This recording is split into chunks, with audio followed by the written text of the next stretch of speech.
Impact of incarceration on African American fatherhood and partnership.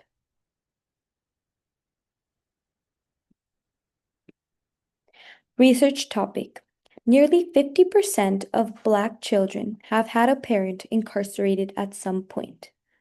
African Americans are disproportionately affected by criminal justice supervision. Incarceration affects more than the individual as it restructures family dynamics, caregiving roles, and long-term social mobility. It matters because mass incarceration harms Black fathers' ability to remain emotionally and physically present, threatening generational stability. Incarceration does not only affect the person who goes to jail, it changes the entire family. When fathers are removed, the family loses emotional and financial support, and that instability can continue into the next generation.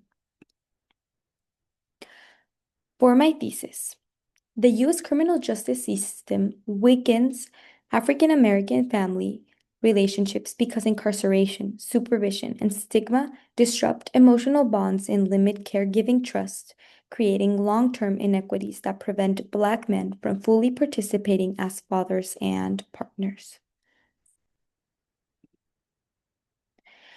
For my research question, how does mass incarceration through processes of social control, stigma, and institutional discrimination reshape African American fatherhood and family stability?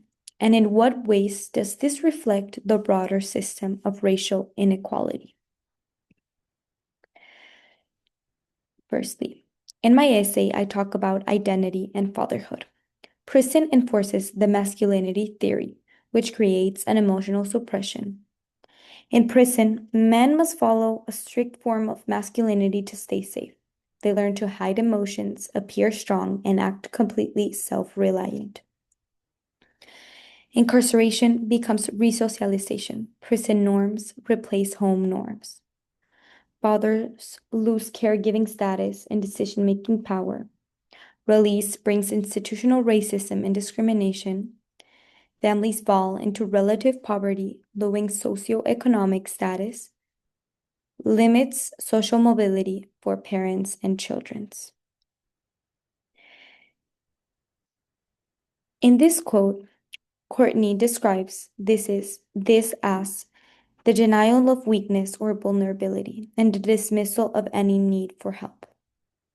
These behaviors help them survive, but once released, they make it much harder to show love, communicate, and rebuild their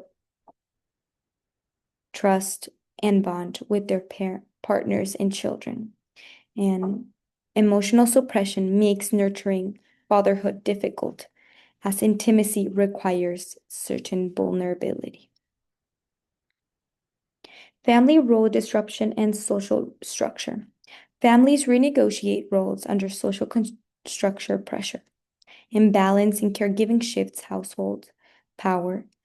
Barriers force many into the lower class.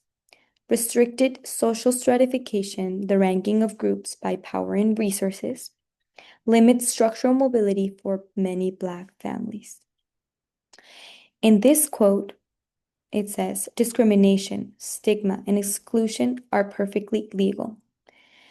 Here, Alexander explains that once someone is labeled a felon, they lose many civil rights. Barriers that would normally be illegal, like refusing housing or a job based on race or gender, suddenly become legal and socially acceptable when tied to a criminal record. Relationship strain. Separation creates emotional distance that leads to trust issues. Cohabitation may strengthen commitment temporarily, but in a micro level analysis, emotional conflict, broken trust, and struggle to reconnect. In a micro level analysis, discrimination, housing, and employment policies limit that stability. So when we look at couples at the micro level, we see these emotional challenges, arguments, mistrust, and distance. But when we zoom out to the micro level, we see the real causes. As I said, policies and structures that prevent fathers from providing, living with their families, and rebuilding what was lost. In this quote, it says, reposition partners toward marriage, not away from it. This quote shows that relationships don't fail because families lack love. Couples often come out of incarceration more committed to each other, but structural barriers like housing, discrimination, and lack of employment prevent them from turning the commitment into a stable marriage or family life. Supervision and parole continue as a social control in these Black families' life. Small rule violations create family separation. And also, this supervision creates a degradation ceremony that causes constant repunishment. And with this degradation ceremony, it refers to a social process that transforms an individual's identity into something seen as lower in status, often used to publicly shame someone who has violated group norms. Here we can see from statistical information that 3.5 times as likely as whites to be supervised. And this reveals that rules are not only about safety, and many times they're about enforcing inequality. And sadly, this hits a lot of Black men within our communities. Stigma and identity. Stigma is a social process which creates internalized shame.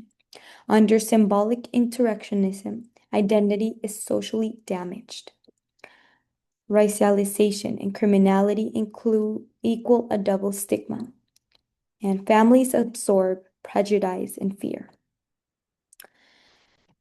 Here, a quote that says, a felon becomes a tainted and discounted one.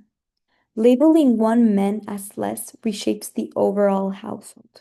It doesn't affect only the individual, but the overall partners and children they have.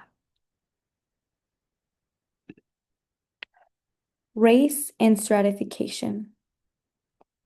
African Americans are a minority group in a racial power hierarchy. The justice system protects the dominant group, blocks children's intergenerational mobility. Inequality becomes a family identity, not just an event. As this quote says, a cruel new face of stigmatization and control. Children are punished for something they did not do. So, focusing on intergenerational mobility, that refers to whether children are able to move up in a social class compared to their parents. When a father is incarcerated, kids often lose financial support, stability, and access to opportunities, even though they didn't do nothing wrong. Because of stigma, school problems, and emotional stress, these children start life with fewer resources and more barriers. This means their chances of moving upward in society are limited. In other words, the punishment of incarceration stretches across generations. For my counter argument, I said that fatherhood motivation. Some men maintain a positive father identity roles inside. Connection with their children can help them lead to a purposeful and hopeful reconstruction within their family. And here are two quotes. Fathers as nurturer, protector, and provider. Fathers feel children gave them purpose and hope for change. Here it reveals that Black fathers are not powerless. Many remain deeply committed. For my rebuttal, I said that structural barriers exist. Positive cases require strong stability and are rare. Most face economic strain, parenting stress, and disconnection. And stigma and surveillance block reunification. I included this quote. Parental incarceration causes family and economic strain.